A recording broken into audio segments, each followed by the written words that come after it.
Olá, aqui é Márcio Klang, coordenador do Centro de Memória, Procurador de Justiça João Marcelo de Araújo Júnior, do Ministério Público do Estado do Rio de Janeiro, e apresento para vocês o segundo episódio da segunda temporada do projeto Memória Cast MPRJ, o primeiro gravado inteiramente em vídeo.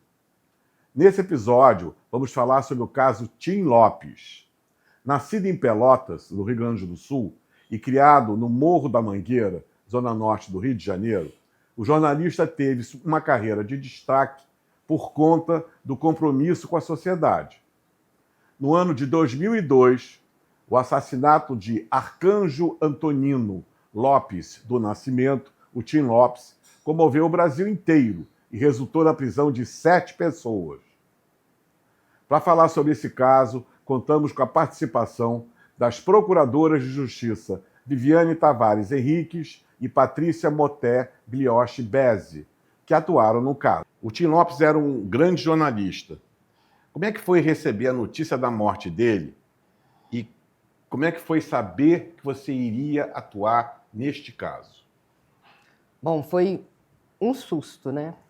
Estou perguntando para as duas, tá? A morte do Tim Lopes veio a público, o desaparecimento dele, poucas horas depois, porque ele estava fazendo um trabalho e com um motorista da Rede Globo, e o motorista... Por isso que eu ia perguntar, ele era da Rede Globo. Ele era da Rede Globo, e esse motorista da Rede Globo ficou esperando ele num ponto estratégico enquanto ele ia ao morro fazer a reportagem, e deu o tempo dele descer, ele não desceu, e esse motorista comunicou à Rede Globo que já começou Alguma coisa estranha. Fez o registro de ocorrência, foi na polícia e registrou a ocorrência. Quer continuar, eu me lembro que estava na época da Copa do Mundo no Japão, e os jogos eram de madrugada. Sim. Nessa noite que ele sumiu, havia um jogo. Isso atrasou um pouco até a comunicação. Foi depois do jogo que o motorista percebeu que ele não tinha voltado, não conseguiu mais contato com ele, e foi à delegacia. Mas até então, mais um caso, né, de repercussão. A gente nunca poderia imaginar que ia cair lá no primeiro tribunal do júri. E quando caiu, o que vocês sentiram? Bom, o processo foi um pedido de prisão temporária de 2 suspeitos, e foi sorteado para o primeiro tribunal do júri e para a minha promotoria. E eu, apavorada, claro, o que eu vou fazer com isso? Uma responsabilidade muito grande e uma pressão também, porque é uma pressão muito grande da mídia. E eu falei, Patrícia, é nosso caso, não é só meu. Mas a gente sempre trabalhou junto. Mesmo quando era final dela, quando era meu final... As duas sempre conheciam todos os casos, né? Sim. A gente sempre trabalhou muito, muito juntas em quase todos os processos. E quem era o juiz nessa época? Olha, ele começou, eu acho que com o doutor... Não me lembro. Eu também não. Acho que já foi com o doutor Fábio. Eu acho que já foi. Sim, o recebimento da denúncia já foi do doutor Fábio, doutor Fábio Shoa. Foi lá durante 12 anos, foi nosso juiz lá. No primeiro tribunal do júri. Entendi. Antigamente, doutor Klang, quando havia uma medida cautelar, ao invés da investigação ficar ainda na PIP, como fica hoje, a investigação ia para a vara criminal. Sim. Então, com o pedido, né, com a representação pela prisão temporária, acabou indo para o primeiro tribunal. Nós trabalhamos na investigação desse caso também. Acompanhamos toda a investigação. E como é que vocês sentiram o trabalho da polícia, enfim, o arsenal de colheita de prova da polícia? O que vocês sentiram ali? Como é que a coisa evoluiu? Eu entendo que tinha um empenho muito grande da polícia para desvendar a autoria. Muito grande mesmo. Obviamente que neste meio tempo, às vezes surgiam um ou outro querendo, vamos colocar, aparecer, querer fazer nome em cima dessa investigação, mas olha, a maioria dos policiais com quem nós trabalhamos durante essa época, e neste caso, foram policiais sérios e que estavam, de fato, empenhados em apurar a autoria. E houve necessidade de perícia? Sim, o que aconteceu é o seguinte, que é um crime difícil de ser apurado, né? Um Sim. crime ocorreu num lugar de risco, um lugar praticamente sem testemunhas, né? Como é que se iria iniciar uma investigação? Quem é que Por onde iria ia contar começar? alguma coisa? Não tinha corpo. Ele sumiu ali, ele não sumiu. tinha corpo. Não tinha corpo, cadê o corpo? Nessa época, a gente conhecia, de ouvir dizer, de casos aqui e ali, o famoso micro-ondas, né? Que a pessoa Sim. era levada, colocavam pneus, ateavam fogo, e supostamente isso teria acontecido também com o Tim Lopes. Mas em que situação? Como? Quando? Onde, né? Então, muito difícil a investigação, uma investigação que se baseou realmente com base, né?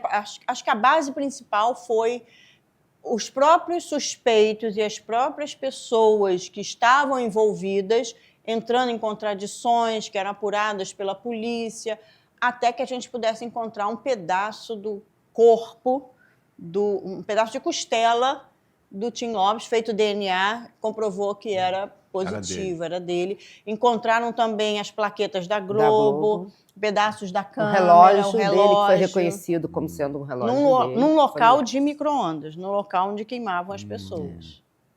E, na verdade, não foi nem aqueles com os pneus. Era um latão. O pessoal não foi onde exatamente tinha o micro-ônibus que eles faziam com aqueles pneus em volta do... E por quê? Quer dizer, a gente pode até imaginar, mas por que cargas d'água os traficantes, suponho eu, ou, enfim, por que os envolvidos nesse episódio tenebroso queriam matá-lo?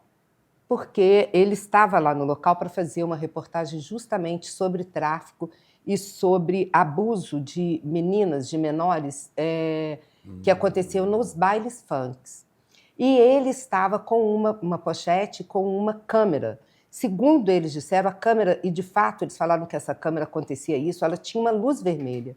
E alguém viu aquela luz vermelha... Na pochete. Na pochete, de dentro da pochete, e resolveram perguntar o que ele estava fazendo lá, o que ele era. E ele falou que ele estava fazendo um trabalho, e isso eles nos contam, claro, mas que um deles, um dos traficantes, reconheceu ele como já tendo feito uma reportagem que era uma reportagem... Ele ganhou até Você um se lembra? Ganhou um prêmio com essa Feira reportagem. do Pó. Feira do Pó. Feira do Pó. Que um deles estava lá, participou e foi acusado do nosso processo, aparece nessa reportagem que ele havia feito um tempo antes. Na Feira do Pó. Da Feira do Pó. E o reconheceu como jornalista, e por ele ser o jornalista, eles fizeram um julgamento, falaram assim mesmo, que fizeram o julgamento, com alguns falando contra que não eram para matar e outros falando que ele deveria ser morto, julgaram e o condenaram à morte ali. Por este motivo. Por ele ser um repórter que estava fazendo a reportagem sobre o tráfico de drogas no local. Agora, deixa eu perguntar umas coisas que me vieram à cabeça em função do relato de vocês. Em primeiro lugar, ele não tinha nenhuma retaguarda? Ele estava sozinho, com a cara e a coragem? É a característica dele. Era a característica dele. Estava. Só quem sabia que ele estava lá era o motorista que o deixou num certo ponto e que sabia que ele ia subir. Acho que nem a Rede Globo sabia. Nem a Rede Globo. Nem a Rede Globo sabia. A Rede Globo não sabia. Isso foi uma iniciativa dele. Foi. Ele era um repórter muito ousado nesse sentido. Só uma pessoa que tivesse essa bravura, não é? Que conseguiria informações que, pelo império do medo, elas não chegariam nunca. Porque ali prevalecia o império do medo. Sim, né? Com certeza. Nós tivemos também, no início das investigações, uma série de denúncias, que obviamente, para a gente puxar o fio da meada, porque para chegar no suspeito, precisava ter. Foi muito através de disque denúncia. Alguns falsos, que não foi apurado. Por exemplo, o cadáver do repórter está no local tal. E não estava Depois foi feito, acharam um cadáver lá no local, foi feito DNA e não era o cadáver do repórter. Até que chegaram em 2 dos suspeitos, e esses 2 suspeitos falaram. Um deles, eu me recordo muito disso, ainda chegou a falar, olha, estão fazendo DNA do cadáver que achou assim, assim, assim, vai dar negativo, porque não é aquele. Ele está no local assim, assim, assim, assim. E neste outro local, que ele indicou, de fato, estavam lá os restos mortais e esses pertences dele. E como é que a polícia lidou com essa nova realidade? Quer dizer, nesse momento você já tem a materialidade, não é? Porque sem corpo não há crime de homicídio. Então você já tinha, enfim, a prova da morte de alguém, né? Mas como é que o Ministério Público e a polícia começou a lidar para saber de quem era a autoria, se o império do medo prevalecia? Como é que vocês fizeram? Foi justamente entre eles mesmo, e nós tivemos uma colaboração premiada.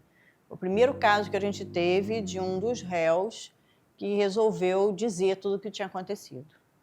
Foi através, principalmente dele, que falou em juízo, inclusive. Isso que eu ia perguntar, foi em juízo? Foi em juízo. Foi em juízo. E ele, de fato, ele deu as pistas, o relato dele, depois foi checado o que ele falava, Sim. olha, utilizamos o carro tal, e o carro tal apareceu, e foi assim, assim, fulano que levou, fulano, eu dirigi o carro, inclusive ele narrava, o Ângelo narrava que ele dirigiu o próprio carro para levar o jornalista para onde ele foi executado. Depois não foi lembro comprar bem a gasolina. A gasolina. A gente exato. checou realmente aquele carro, foi comprar uma gasolina, a gente checou lá no... Tudo era verdade. Tudo era verdade. Aqui tem uma pergunta que eu acho interessante. Tim Lopes foi assassinado por uma das maiores organizações criminosas do Brasil. Esse fato impactou de alguma forma na atuação dos jurados? Isso intimidou os jurados?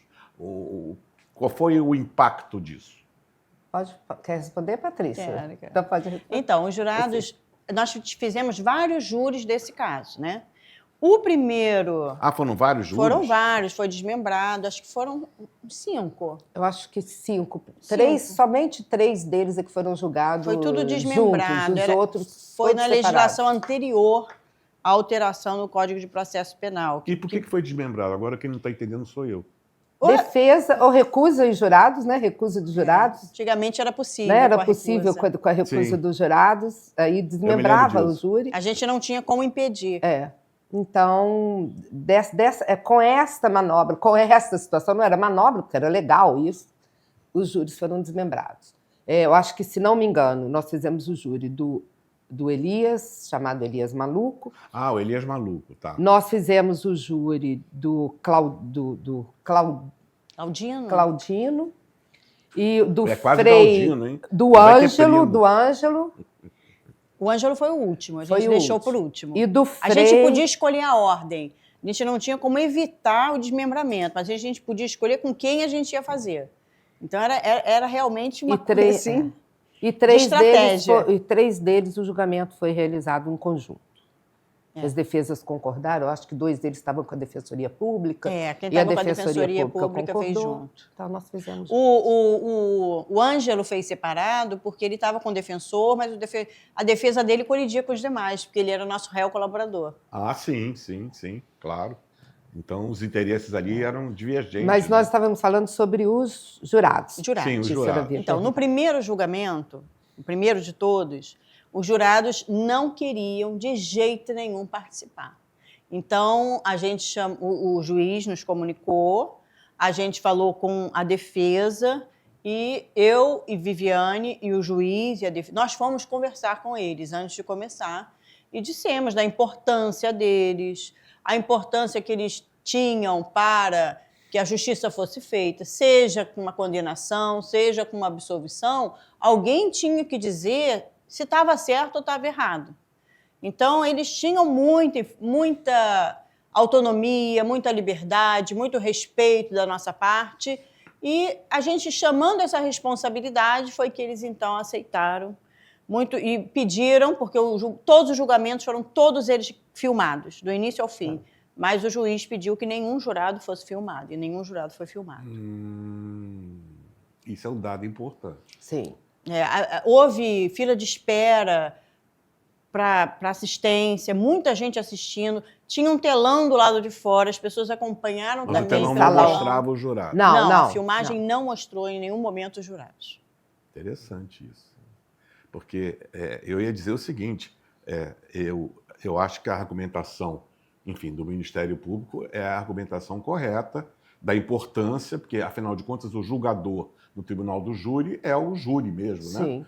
O juiz aplica a Sim, pena, né? sim. Bom, mas e o risco que eles estavam correndo? Porque eles estavam, enfim, de peito aberto contra uma organização criminosa já famosa naquele momento. Mas não é um só, né? Não é um só. Para que eles fossem condenados, precisava de 4, e ninguém sabia quem seriam os 4. Esse foi o argumento que a gente usou com eles. Precisariam de 4 jurados. Quem foram os 4 que condenaram? Ninguém sabia. Porque, na verdade, o Então, eles júri, estavam protegidos. especificamente do Elias Maluco, foi 4-3. 4-3, Eles estavam especialmente protegidos por conta de que ninguém sabia quem votou assim, quem votou assado. Porque assado. naquela época ainda se contavam todos os votos. Hoje em dia nem se conta mais os votos todos. Como assim? Hoje, no quarto para a votação, já teve a foi maioria. absolvido, mas antigamente ia até o fim. Ia até o fim. Então, a gente sabe que era de 4-3, esse do Elias Maluco. E esses 3 que votaram para absolvê-lo? Qual era a tese da defesa? Não sabemos quem era. Não sabemos quem era. Não, eu quero saber quem era. A tese era só isso, negativa de autoria. Isso era Prova, as pessoas estavam imputando a ele só porque, em tese, eles faziam parte do tráfico, mas eles não têm nada com isso. A polícia que perseguia eles e tal, e tal, e tal.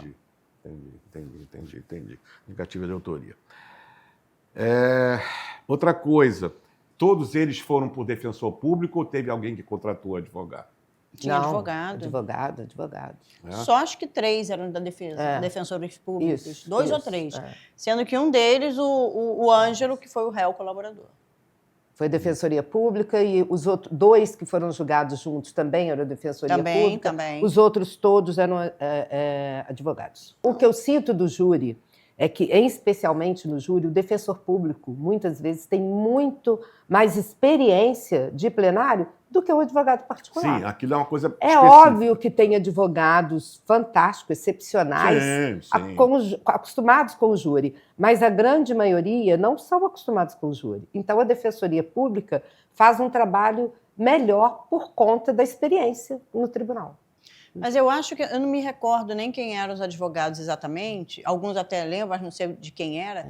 Mas foram advogados bem combativos. Deu bastante trabalho para a gente. Sim. Deu bastante trabalho. Teve até um advogado, um fato curioso, no julgamento, se não me engano, do Claudino, foi o julgamento mais longo deste grupo, não foi o do Elias Maluco, foi do Claudino, que o advogado ele falou claramente para nós, ele já costumava fazer plenário. A gente já conhecia ele. Então ele disse, eu vou pedir para ler todas as peças, várias peças do processo, para os jurados ficarem cansados.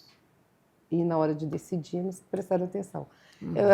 Quer dizer, uma tática que ele usou que não para cansar funcionou. todo mundo. Eu sei que nós começamos o júri numa quinta e terminamos no sábado. Foi. No sábado. O dia inteiro. Muito cansativo.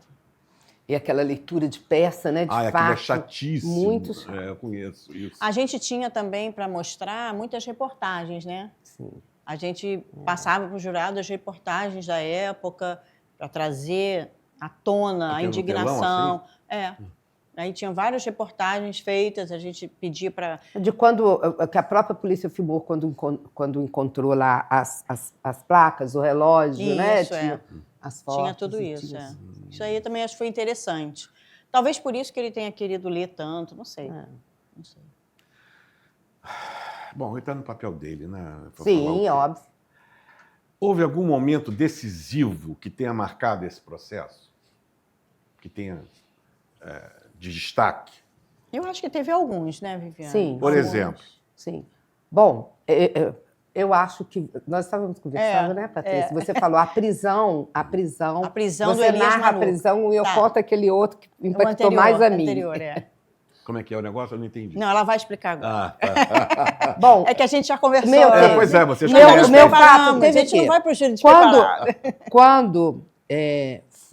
quando eu fui preparar a denúncia que eu recebi, o inquérito relatado já estava vencendo o prazo de prisão temporária de alguns Aquela réus. espada na cabeça. Alguns investigados. Então, eu tinha prazo curto. O que eu fiz? Recebi.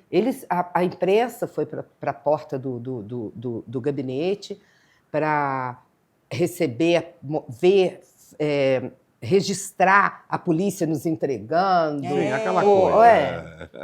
Enfim, Aquele eu sei que eu teatrinho, né? levei aquilo, eu levei para casa o caderno investigatório e passei a noite debruçada em cima daquilo, estudando. Já conheci porque eu fui acompanhando, obviamente, a investigação. E a Patrícia ficou do lado dela, lá na casa, eu acho que fazendo a mesma coisa, e vamos redigir uma denúncia. Para chegarmos no dia seguinte, vamos redigir a denúncia. Eu estava vindo, eu moro em Niterói, eu estava quase chegando na ponte, o meu telefone tocou, e eu parei o carro num posto de gasolina para atender, e era o nosso procurador-geral. E o nosso procurador-geral Quem era na falou... época? Era o Pinheiro. Pinheiro. Falou, Viviane, eu estou vendo aqui uma reportagem, a governadora disse, Governadora da época. que o Ministério Público vai devolver o inquérito policial, porque o inquérito policial não está conclusivo, o inquérito policial coloca a culpa do fato no próprio Tim Lopes. E ela colocou na reportagem que já determinou que o Ministério Público vai entregar outra vez o inquérito policial para continuar as investigações. Aí eu falei com ele, olha, Pinheiro, está maduro para denunciar. Eu não vou voltar com essa investigação, porque não tem razão. Mas a governadora falou a situação dela, eu falei, bom, é a governadora. Ele falou, isso, está pronto? Está pronto. Então vai sua independência funcional, isso é o exemplo da independência funcional e faz a sua denúncia. Obviamente. Eu me senti ali assim, muito acolhida pelo procurador-geral, porque, afinal de contas, eu estava indo contra a governadora, né? Ela, obviamente, ela não determina e não manda no Ministério Público, mas ela foi para a imprensa para falar uma coisa dessa. E eu falei, não vou voltar com essa investigação porque ela está pronta. E o Pinheiro me deu um apoio fantástico, não, isso mesmo, denuncia, pronto. Eu me resolvo com ela, ainda falou assim, deixa que eu vou lá e me resolvo com ela. Isso, positivamente, foi um momento positivo, que eu me senti muito bem na carreira de estar sendo apoiada pelo Procurador-Geral. E o outro fato, a Patrícia tem outro fato. Não, agora me lembrei de mais outro. Então, manda brasa. Eu lembrei de dois fatos importantes. Antes da denúncia, nós recebemos daqui do Ministério Público, que era, eu não sei nem se já tinha esse nome, CSI, acho que não era esse nome, mas era o que seria hoje a CSI, uma informação de que estavam oferecendo dinheiro para matar a promotora do caso do Tim Lopes. E aí eles narravam, acho que era como se fosse um disque denúncia, mas não sei se era um disque denúncia. Da época já era um disque denúncia. Não me lembro também. E aí dizendo o seguinte, que iam matar a promotora Patrícia Glioshi, que chegou hoje no fórum às 10 horas com uma roupa azul. Só que quem tinha chegado no fórum às 10 horas com uma roupa azul era a Viviane. Falei, olha, eles estão misturando, né? Porque a gente trabalha junto. Então, a gente precisou de uma escolta e ficamos com uma escolta durante algum tempo. Isso foi a primeira vez e única que a gente teve uma escolta. E muito angustiante essa situação também. Sim. Então, isso foi marcante para mim, pelo menos foi bastante marcante esse ponto. E o segundo ponto marcante foi o seguinte, quando a gente denunciou, o Elias Maluco, que era, na época, o chefe ali do Comando Vermelho daquela localidade, ele estava foragido, ele ficou foragido um tempo. A polícia, ela investigava para tentar localizar o Elias Maluco, até que encontraram ele. Encontraram ele e foram pedir um mandado de busca e apreensão. Queriam um mandado de busca numa área imensa. E a gente foi contra, não. Vocês não estão investigando? Vocês têm que saber minimamente, porque ele está numa casa tal, a gente não sabe, então procura saber direito. A gente procura a descrição dessa casa, se não tem um endereço. E assim foi feito, pela descrição de algumas casas. Eles chegaram a falar que isso era um mandado genérico? Não chegou a ser. Eles falavam quais as casas, as que eles iam características entrar. das casas. Então, e assim encontraram ele. E para evitar que falassem que a polícia teria feito alguma coisa com ele, ele foi resgatado desse local de helicóptero e trazido imediatamente ao fórum de helicóptero. Então, ele foi entregue ali no primeiro tribunal do júri para já fazer um interrogatório, não me lembro se era interrogatório ou se era apenas um momento que a juíza queria saber se ele tinha sofrido alguma coisa, se tinha sido tudo certo, quase que antevendo aí uma audiência de custódia. E aí ele chegou lá descalço, chegou lá sem camisa, porque foi da forma como ele foi preso, ele foi levado de helicóptero. A juíza até disse, não, eu acho que eu não vou fazer, ele está sem camisa, isso não é certo. Falei, não tem problema não, peguei uma camisa minha, colocou nele e ele foi ali interrogado pela juíza e depois foi levado para a prisão. Então, assim, uma coisa que eu nunca tinha visto, né? Nunca tinha visto uma situação dessa. E assim que ocorreu a prisão dele. Ninguém atirou, não houve tiroteio, não houve bala perdida, foi só com a inteligência policial. Descobriram, faz, né, Patrícia? foram lá, pegaram e trouxeram. Né? Foi muito assim, até gratificante pra gente. Foi. Ver tudo Mas também, direitinho. Porque nós falamos, quando querem, fazem. Claro. E também estavam, a polícia estava ali na mira, né, dos repórteres do Brasil inteiro, para ver o momento da prisão dele, né, do Elias Maluf. Eu acho também que, como a gente participou desde a investigação, e a gente já conhecia, porque você acaba, né, organizando, dizendo, até dirigindo um pouco junto com os delegados, como é que vai ser, como é que não vai ser, a gente criou até um bom relacionamento, né, com a polícia, a ponto de fazer um trabalho em conjunto, fazendo um controle externo da atividade da polícia. Então, acho que foi assim, muito boa essa investigação e, por isso, resultou também numa condenação. E ele não alegou que as folhas 47, o carimbo não estava assinado, era nulo o processo? Muitas vezes foi alegado isso. Tem muitas alegações de nulidade. Isso é uma prática habitual no Brasil. Não, o carimbo de folhas 47 não está rubricado, é nulo o processo. O juiz é nulo, o promotor é nulo, o processo é nulo. Eu tenho uma outra coisa também que me marcou muito. Depois, quando eu fiz as contra-razões de recurso, o procurador-geral que estava substituindo o doutor Fernando, teve o doutor Fernando, ele não foi procurador-geral, ele estava substituindo um procurador-geral numa dessa mudança de chefia, ou nas férias, uma coisa desse jeito. Eu sei que eles me telefonaram, eu nunca fui muito de frequentar e muita fé a essa área administrativa. Depois que eu fui procuradora, que eu passei a frequentar mais a administração. Me telefonaram, me chamaram que o procurador-geral queria falar comigo. Eu vim, o que o procurador-geral? Ele veio e me deu parabéns, porque ele leu as minhas contra-razões de recurso e achou que foi um trabalho muito bom que nós fizemos e tal, e me elogiou pessoalmente, me chamou aqui no gabinete dele. Eu fiquei muito satisfeita também, né, de um reconhecimento da chefia dessa forma. Né? Não, e o Tribunal do Júri a gente trabalha muito solitariamente, né? Hoje até a gente tem grupos e tal de apoio, mas na época era eu, ela e eu, né? Nós duas, sozinhas, num tribunal afastado, porque era no outro lado da rua, não era nem na sede principal, no fórum, então era um trabalho solitário. A gente ficava ali trabalhando. E assim, de repente, né, alguém do MP. E às vezes você saía tarde dali, e aquele lugar era um lugar meio ermo, que eu conheço aquilo muito bem, não é? E hoje nós temos, justamente, nós temos que falar também do engrandecimento, né, das estruturas do Ministério Público. Porque naquela época, moro em Niterói, como eu já disse, eu saía várias vezes de vários júris, 2 horas da manhã, e ia dirigindo meu carro para casa sozinha. Sim. Sozinha, sem ninguém. Depois de um tempo, eles começaram, a CSI nos mandava um carro para nos levar Lembro. em casa no dia de júri, que terminava após as 10 horas. Após Antes das 10 horas, pode acontecer alguma coisa. Morra! Depois das 10, não. É, que tem horário para bandidagem. Até 10 horas eles não fazem nada, entendi.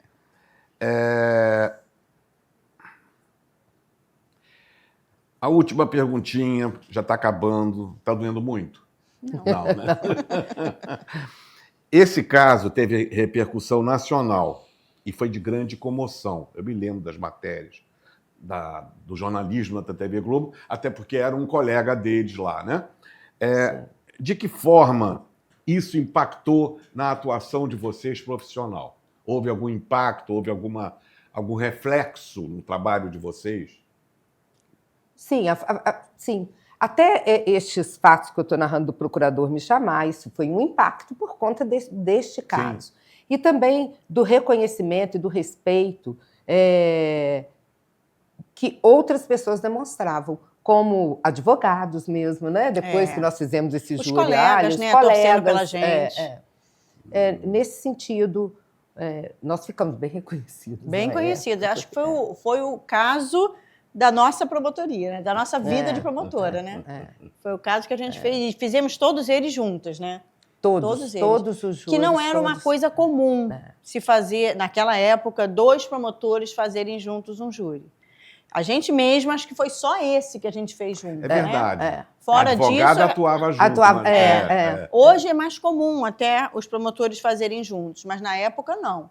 Inclusive, nós não fizemos júris perigosos até, mas separados. Podia até uma ficar lá junto. Mas sem falar, sem estar de beca. Esse foi o único que a gente fez junto mesmo.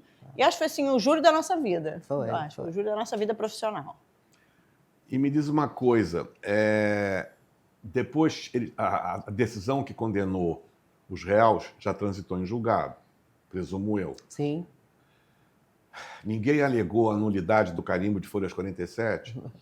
Acho que não. Para anular tudo? Não. Eu acho que até tentaram, mas as decisões... autor não virou réu e o réu não virou autor? Não. Também não? Bom, vocês querem fazer mais alguma observação? Sim, porque eu, no início, eu não já havia falado, mas eu acho que não estava gravando, eu queria deixar aqui claro meu sentimento com o Ministério Público, que continua o mesmo de quando eu ingressei, há muitos anos atrás. Eu tenho ainda muito entusiasmo pelo Ministério Público. Eu acho que o Ministério Público e os promotores de justiça podem fazer muito mais, podem continuar fazendo muito pela nossa sociedade, para que melhore a situação e a vida das pessoas. E tenho ainda esse entusiasmo e acho que eu ainda tenho alguma coisa para dar para o Ministério Público. Certamente. Espero que sim. Muito obrigado. E você, Patrícia, quer fazer alguma observação? Eu acho que esse caso foi realmente o caso, né, que nos tornou até conhecidas. Muitos colegas torciam pela gente, né? A gente teve muito apoio de muitos colegas. É um caso assim que ficou emblemático, né? Sim. Ficou muito emblemático. Apesar da gente ouvir também, por outro lado, não aqui do MP, mas de fora, muito fácil vocês terem ganhado com a Globo do lado de vocês. Não é por aí. São pessoas que não conhecem o nosso trabalho, não conhecem a investigação. A inveja é detestável, então, né? assim, mas eu acho que é sempre um caso bom da gente reviver. É sempre um caso, que foi um caso difícil. Quantas e quantas vezes a gente ficava horas, vamos fazer assim, bons como que a gente vai falar, trabalho, como que a gente vai fazer, como que a gente vai abordar isso. Acho que a gente dividia. A angústia nossa também, que não resta dúvida, de sabermos assim, estamos pedindo a condenação corretamente, porque nós temos muita responsabilidade no júri em relação a isso. Sim. As provas de fato estão aqui, ou não estão, vai ser assim, não vai ser, entendeu? Será que eu estou sendo muito dura? Ou de fato está comprovado? Porque a gente do júri tem muito essa questão de consciência, porque afinal nós vamos estar ali convencendo os jurados para uma condenação. Então, acho que nós temos que ter uma responsabilidade muito grande nesse sentido. Sim. E nós pensamos muito sobre isso, Muito. conversamos muito sobre isso muito, durante o tempo desse processo. Eu me lembro que muitas vezes a gente se questionava, né? Será que a gente vai por aqui? Será que a gente vai por ali? Será que seria certo fazer isso? Seria certo fazer aquilo? Foi um júri, assim, que acho que a gente aprendeu também muito, né? Sim. A gente aprendeu Foi um desafio, muito. né? Foi um desafio. E me lembro até que, inclusive, tinha assistente de acusação. A gente Sim. dividia o júri, a Viviane falava a primeira parte, eu fazia a réplica. Eu acho que era isso, né? Era. Fazia réplica. Então, a gente ia saber mais ou menos o que a gente ia dizer. E eu tinha uma questão que eu já tinha feito um outro processo onde eu tinha pedido a absolvição do Elias Maluco. Então, eu até usava isso, dizendo, olha, Sim. se não tiver... Eu não tem problema nenhum, não é porque ele é o Elias Maluco que a gente está pedindo condenação, porque uma das coisas que a defesa dizia era só porque ele é o chefe, porque ele é conhecido. E a gente pegava coisas até do interrogatório dele, né? A gente pegava coisas que ele tinha falado no interrogatório, juntava e via que não dá. Enfim, acho que foi um quebra-cabeça difícil, mas que a gente se orgulha muito, né? Sim, a gente se orgulha muito de ter feito. Interessante você ter tido esse antecedente, né? De já ter pedido a absolvição. Por acaso. Isso dá muita credibilidade ao promotor, né? Eu também já tinha pedido, eu pedi algumas vezes, não muitas, mas pedi a absolvição em plenário, né? E isso dá credibilidade ao promotor. Quer dizer, a gente não é obrigado, como é o promotor americano, a pedir a qualquer custo a condenação. Não é? A gente é promotor de justiça. É diferente, né? Bom, deixa eu fazer aqui agora o encerramento, né? Tim Lopes vive na memória dos brasileiros, exímio profissional, se compromissou com o jornalismo investigativo durante mais de 30 anos de carreira. Além disso, era pai e colecionava amizades por onde passava. O assassinato de Tim chocou o país. O jornalista contribuiu na busca de uma sociedade mais justa, deixando seu legado na profissão. Gostaria de agradecer às doutoras pela participação no MemóriaCast e também pela paciência por nos explicarem sobre o caso. Em continuação aos casos de destaque que o MP atuou, no próximo episódio do MemóriaCast, falaremos sobre o assassinato de Daniela Pérez. Difícil para mim, que eu conheço muito a mãe dela. Ocorrido em 1992. Até lá, MemóriaCast, o passado em seus ouvidos. Muito obrigado.